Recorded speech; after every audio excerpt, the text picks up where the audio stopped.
جو لوگ 41 مرتبہ یا شکورو پڑھ کر اپنی دونوں آنکھوں پر ہاتھ پھیرتا ہے، فوراً وہ آنکھوں کے ہر قسم کی کمزوری کو دور کرتے ہیں۔ ان لوگوں کے سر کے بال لمبے اور گھنے ہو جاتے ہیں جو روزانہ 3 بادام پر 21 مرتبہ سورہ فاتحہ پڑھ کر کھاتے ہیں۔ الحمدللہ وظیفے کا طریقہ یہ ہے کہ جو بھی شخص رات کو سوتے وقت اپنے سینے پر ہاتھ رکھ کر اول آخر 3 مرتبہ درود ابراہیمی اور 41 مرتبہ لا حول ولا قوت الا باللہ کا وظیفہ کرتا ہے، وہ ہر قسم کی بدگمانی سے دور رہتا ہے۔ حامیم لا ینصرون جو شخص کثرت سے پڑھتا ہے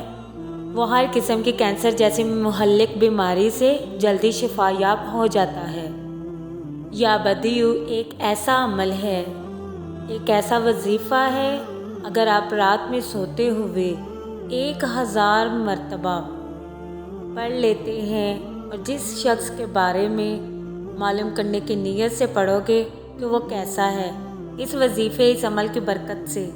انشاءاللہ اس شخص کے بارے میں آپ سب کچھ معلوم کر لو گے۔